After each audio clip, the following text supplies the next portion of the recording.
Hello, and welcome to Breaking It All Down. I'm Count Zero.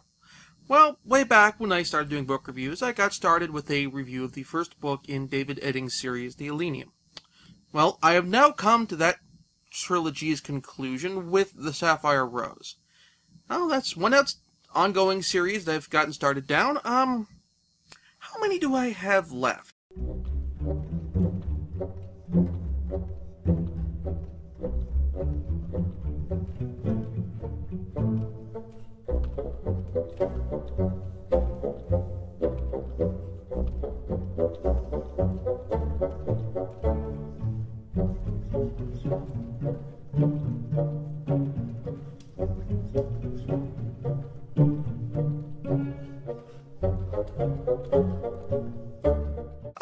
Good. That's perfectly manageable. Let's get started with the review. Previously in the Elenium, Sparhawk, member of the Holy Order of Pandian Knights, has returned home to the kingdom of Simuria from exile, only to discover that his queen, Elana, has been poisoned and only lives through being placed magically in stasis and protected by a magic diamond shell. Meanwhile, Primate Aeneas is taking advantage of this opportunity to claim control of the Elean Church, first by consolidating control of the various holy orders of knights behind the Order of the Church Knights, which he controls, and second, by putting Laetius, Elana's bastard brother, and the child of an incestuous union of the king and his sister, on the throne. As Aeneas' puppet king, he can use the purse of the crown to bankroll Aeneas' bid for the title of Archprelate, leader of the Elean Church. The only way to cure Elana is to find a magical gemstone called the Bellum. The stone possesses great magical power, almost equal to that of the gods themselves. However, the gemstone is also sought by a dwarf troll named Querig, who pulled the stone out of the earth in ages past and formed it into its current shape. Querig has been seeking the stone after it was taken from him long time ago. Guiding Sparhawk on this journey is Sepharina, the Styric magical advisor to the Pandian Knights, who is far, far older than she appears. Also guiding him on this journey is Flute, a young, mysterious Styric girl who was revealed by the end of the second book to be the physical incarnation and avatar of the Styric child goddess Aphriel. Also accompanying Sparhawk on his quest is a group of fellow knights of various orders, notably Sir Uloth, Sir Barrett, Sir Bevier, Sir Colton, and Sir Tinian. Okay, technically the Tinian bit of your thing doesn't quite fit, but most of Sparhawk's other companions map fairly well to the Knights of the Round Table. The party is also rounded out with Sparhawk's squire, Kurik, and Kurik's bastard son, Talon, who Kurik didn't really know about, and who is a member of the Cimmerian Thieves Guild. Also along the way, the party is assisted by the heads of two Thieves Guild, Potaim of Simuria and Stragon of Telesia. These groups are also opposed by the rogue Pandian knight Martel, who is in turn working for a far, far more sinister power. Otha, ruler of the Dark Empire of Zemosh, and servant of the Dark God Azash. This group of knights traveled forth to seek the Holy Grail, the Bellum, and at the end of the second book, Sparhawk finally obtained it. The knights quickly, very, very quickly, returned to Simuria, like in 2 chapters quickly, stormed the castle, defeating any of the church knights in their way, and cure Elana, also imprisoning Laetius and his mother along the way. At this point, Sparhawk learns that Elana, who he hasn't seen since she was a child, is madly in love with him and will do anything in her power to marry him, in spite of him basically being old enough to be her father. No, really. Sparhawk's pushing forward... No, start over. No, really. Sparhawk's pushing 50. And they've also previously established that Sparhawk has mentored, or had mentored, Queen Helena when she was a young child. And that, well, I understand that in the Middle Ages, marriages were earlier for women. But those marriages were also arranged. Having Elana desperately trying to get in the pants of a guy who's old enough to be your dad? Now with Ilana cured, next comes the matter of stopping Aeneas from claiming the not papacy. So while they're away to keep the church knights from retaking the city, they come up with the idea of having a basically peasant militia, secure the city's walls and keep the church knights out. This group would be led by Stragon and Platime, and in the meantime our knights of the not round table, or rather no table because they don't have a table, head out for Deimos, the center of the Elenian faith, and at the center of which is the Holy City. There the story moves into a whole bunch of political maneuvering, wheeling, and dealing as Sparhawk and his allies try to secure the votes to keep the papacy secure from Aeneas. However, the politicking is interrupted by an attacking force of barbarians led by Martel, who have also sprung Lycius and his mother from the monastery where they were imprisoned. This leads to a long siege, eventually broken by the king of Telesia, Wargan, and a little help from Afriel letting him know that he needs to come to the rescue. Now, the siege and political sections of this are both very well done, but the political portion is particularly noticeable, because David Eddings does a really good job of making the political behind-the-scenes maneuverings interesting and exciting, and also interesting to read, which is something that even better writers or more highly regarded writers have problems with. Looking at you, Tolkien. The final act of the series has Sparhawk and his companions making their way through not Mordor, the land of Zemosh, to Ultha's capital, where Sparhawk can destroy Azash once and for all. And it's at this section of the story where Kurik signs his death warrant. In particular, we get a piece of dialogue from him, which I'm not going to quote verbatim, where he specifically says, 1. He is nearing his retirement. 2. His pension will include a plot of land which he intends to farm. 3. He wishes to spend more time with his wife and particularly his young children, thus giving us the he's gonna die hat trick. So, yeah, Kurik dies later in the story in Ultha's temple fighting one of Martel's heavies. Again, I don't feel bad about spoiling this because as soon as you get the hat trick handed down here, it's like, oh, he's gonna die. And consequently, all impact of his death is lost. And yes, you've grown to know and like this character over the course of the book, but there comes a point in storytelling where when you, for lack of a better term, that's what foreshadow a character's death too much, but when you blatantly state this character is a dead man walking too much, when it happens, you lose the impact. I mean, the only one case where I've seen a work of fiction that got around this, and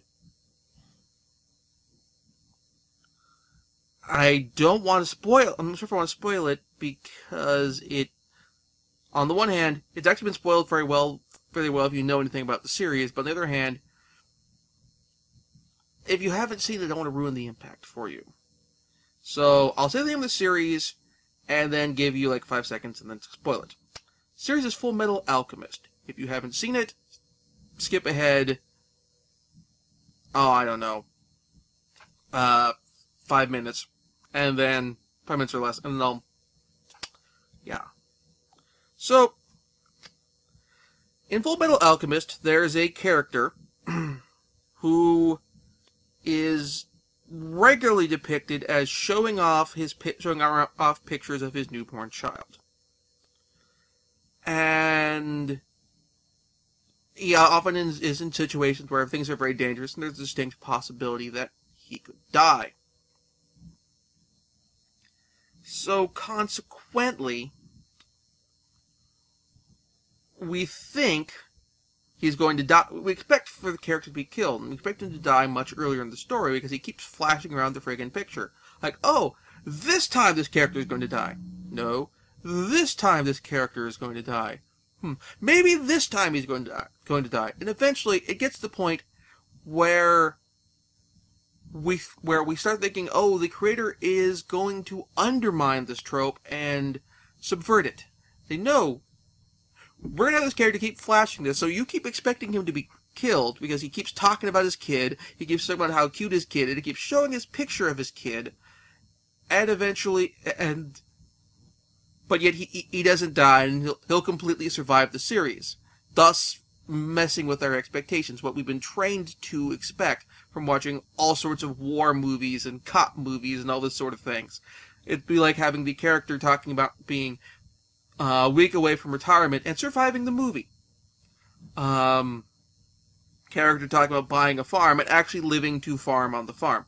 We expect them to not get to see or get to do or enjoy what they've been talking about wanting to enjoy. And Fullmetal Alchemist does this so much that we expect, okay, it's going to be the subversion now, which means when this character does die, it has the emotional impact that it should have had in the first place if they just killed him right off the bat. It manages to subvert and basically avert all of the trained emotional responses that we get from years of watching war movies, cop movies, all sorts of stuff. And that's great. It's an excellent piece of writing. And unfortunately, the Elenium doesn't do that. The Elenium doesn't go with that good piece of writing. Or rather, they don't... David Eddings doesn't have the sense to subvert our expectations for proving them right in the first place and making us sad for not doing it. I mean, he introduced the kids earlier in the story in book 1, but by the time we got to here, I'd forgotten about him being near retirement. By the time we got to here, I'd forgotten about the farm, or the land that was his pension, and he was going to farm. For this to work, for that subversion into a played straight, kind of, you would have to basically, well, you have to keep going with it. You have to do what Fullmetal Alchemist does. And keep hammering it home so that we expect him to die to such a degree that when he doesn't, we assume he's not going to. Thus allowing us to have the emotional impact that we should get when this character dies normally. Either that, or not bring that up at all, not bring up the farm, not bring up the retirement, not bring up the spending more time with his wife and the young child and that sort of thing. That's the other other option there is if you're not planning to subvert it anymore and you're not a cop movie, don't bring up those tropes. But otherwise, when they come up, rather than foreshadowing a character death or twisting the knife at their death, it actually lessens it. Because we expect it. We have a degree of, oh, he's going to die, isn't he? That's unfortunate. And then he dies. We aren't all boo-hoo-hoo. It's mild sadness. I guess the best way of putting it. So the book also has a plot thread, which I'm not too fond of, that's introduced in this book. Like, at the very end of this book. It sets up that instead of Sparhawk just merely being that badass, he is the chosen one. He is the Ananka. A-N-A-K-H-A. If that's not how it's pronounced, somebody please post the phonetic pronunciation in the comments. He is someone who has no destiny, and thus someone whose actions the gods cannot predict, making him a wild card in cosmic affairs. This revelation comes completely out of the blue, and I really don't know what to think about it. What I liked about Sparhawk, all the way back in book 1, is he's not the chosen one. He is not the lowly farm boy who is sent to great adventures. He doesn't need to have the call to adventure come knocking at the door. He's already proved himself a hero. It's we don't need to go through the Joseph Campbell monomyth for this character, even though we might be taking elements from other stories which follow the monomyth structure. It's not needed. But by dumping this chosen one bit all the way at the end and making him the foretold hero who was outside destiny and so forth, it actually gets him locked in a sense of destiny. Because once we discover that, oh, he is the chosen one, we as the audience now, okay, he has to succeed. There's no tension now. You can't say, oh, there's a chance he can fail. No, you already said he's the chosen one. He is the destined one to be destined man outside destiny. He is the wild card in the affairs of gods. Which basically means, from a narrative standpoint, he's the all-time winner. What can you do as an audience to try and build tension? It becomes a case of less, will they succeed, and more, how will they succeed? And in some cases, not even that. At this point, they've already described, leading up to this, before the big reveal, how he has to do it. Okay, here's how you use the MacGuffin to destroy the big bad. That's what I've been explained. So we know how he's going to do it. The question up until the reveal is, will he do it? Will he be able to do it? And as soon as they say, oh, and by the way, he's the chosen one, well, of course he's going to do it. I have no longer have any emotional investment in this last portion of the story. Unless they're going to have him somehow be killed in the process, there's nothing here for me to worry about. I have no tension. I mean, they've already killed off they've already killed off one member of the party. Theoretically, they could kill off other members. Except, the way you normally do that is you do a 10 Little Indians thing. Or, and then there were none thing, where you have characters picked off one at a time. And it doesn't do that either.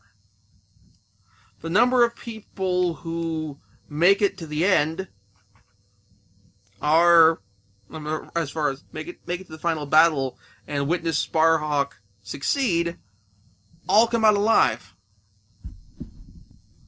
It's unfortunate.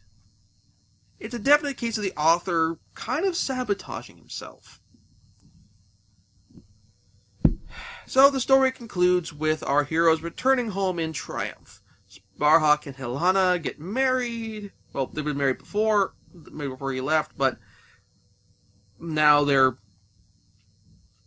prince and queen, prince consort and queen. I don't know what the job title is for Sparhawk. And then Afriel reincarnates herself as the child of Sparhawk and Alana because the poison that required Alana to be put in the magical coma also rendered her infertile. So now Sparhawk has a goddess as a daughter. Yeah. Still, this would all make for a somewhat satisfying conclusion to the story. Everyone lives happily ever after, so forth and so on. But then the book wraps itself up by telling us to look forward to the next trilogy involving these characters, the Tamuli. And I read this after I finished the book and thought, huh, this must not be the first printing. This must not be the first edition. Because this undermines the ending. This is a happily ever after ending you've given me here. And by sticking this, tune in next time, like, oh, this guy's already planning the next trilogy by the time he wrote this.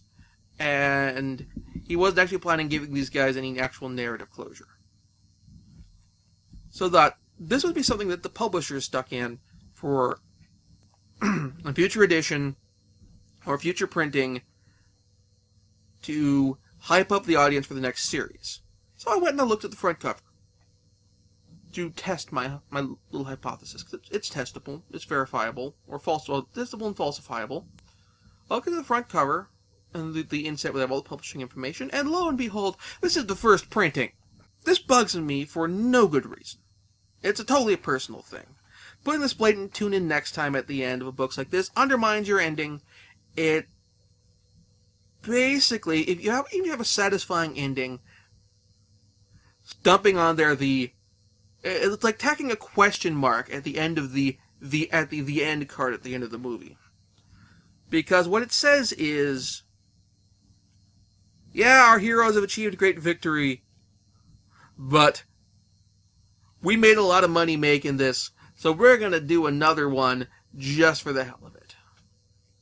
And I can understand having this sort of moment of victory with the shadow of additional problems on the horizon thing in something like a comic book in a shared universe, like superhero comics or the Thieves World series of books, something like that, because it's a shared universe. Other people are going to play with these characters. I have that expectation that is how this thing works coming in. When a work of fantasy fiction does this, when a book series, particularly one that's billed as a trilogy and which finishes, does this, then I get a little annoyed. It's like, you had a really good, perfectly good ending here. Why'd you throw it away? Not that I'm saying you can't do sequels. If a writer wants to do more sequels after they finish their trilogy or whatever, more power to them.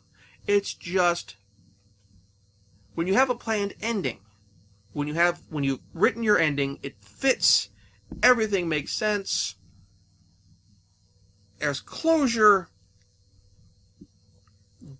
sticking on there a tune in next time, particularly when the new series isn't even out yet, undermines it and hurts it, is what I'm trying to say. And so unless it was a publisher's mandate thing, unless it was a case of after the book was finished, David Eddings signed a contract for another trilogy in the universe with his publisher, and they stuck that on there without his permission, I forgive that.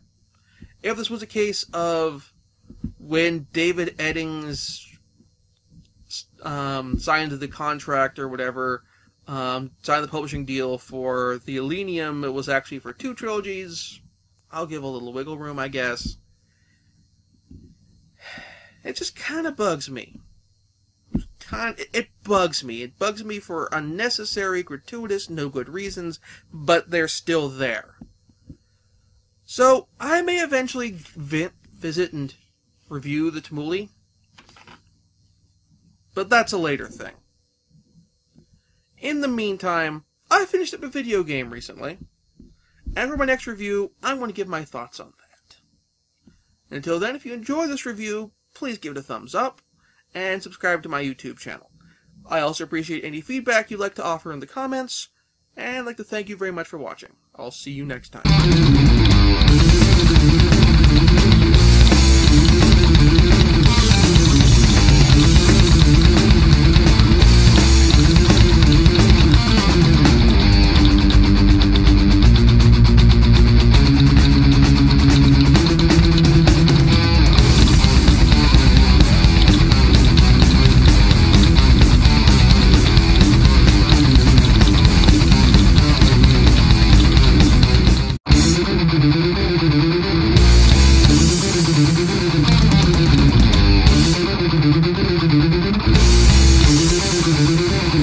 Hello, and welcome to Breaking It All Down. I'm Count Zero. Well, way back when I started doing book reviews, I got started with a review of the first book in David Eddings' series, The Elenium. Well, I have now come to that trilogy's conclusion with The Sapphire Rose. Oh, that's one ongoing series that I've gotten started down. How many do I have left?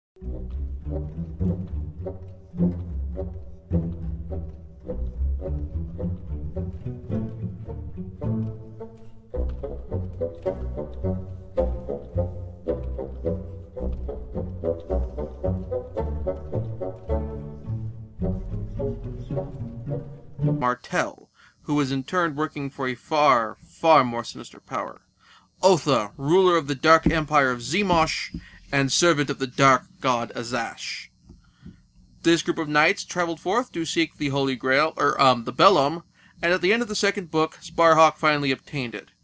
The knights quickly, very, very quickly, return to Cimmeria, like in 2 chapters quickly, storm the castle, defeating any of the church knights in their way, and cure Elana, also imprisoning Laetius and his mother along the way. At this point, Sparhawk learns that Elana, who he hasn't seen since she was a child, is madly in love with him and will do anything in her power to marry him, in spite of him basically being old enough to be her father. No, really.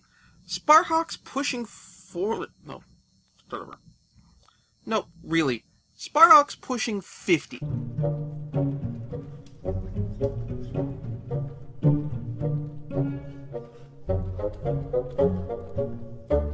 Ah, good. That's perfectly manageable.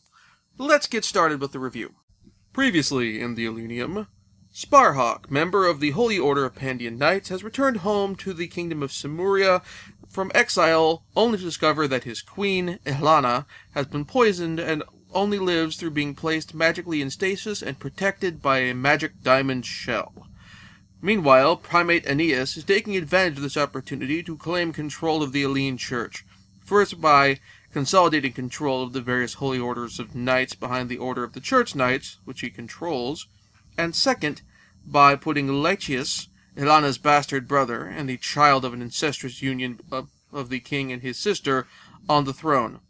As Aeneas' puppet king, he can use the purse of the crown to bankroll Aeneas' bid for the title of Archprelate, leader of the Elean Church. The only way to cure Elana is to find a magical gemstone called the Bellum. The stone possesses great magical power, almost equal to that of the gods themselves. However, the gemstone is also sought by a dwarf troll named Querig, who pulled the stone out of the earth in ages past and formed it into its current shape. Querig has been seeking the stone after it was taken from him long time ago. Guiding Sparhawk on this journey is Sepharina, the Styric magical advisor to the Pandian Knights, who is far, far older than she appears. Also guiding him on this journey is Flute, a young, mysterious Styric girl who was revealed by the end of the second book to be the physical incarnation and avatar of the Styric child goddess Aphriel. Also accompanying Sparhawk on his quest is a group of fellow knights of various orders, notably Sir Uloth, Sir Barrett, Sir Bevier, Sir Colton, and Sir Tinian. Okay, technically the Tinian bit of your thing doesn't quite fit, but most of Sparhawk's other companions map fairly well to the Knights of the Round Table. The party is also rounded out with Sparhawk's squire, Kurik, and Kurik's bastard son, Talon, who Kurik didn't really know about, and who is a member of the Cimmerian Thieves Guild. Also along the way, the party is assisted by the heads of 2 Thieves Guild, Potime of Cimmeria and Stragon of Telesia. These groups are also opposed by the rogue Pandian knight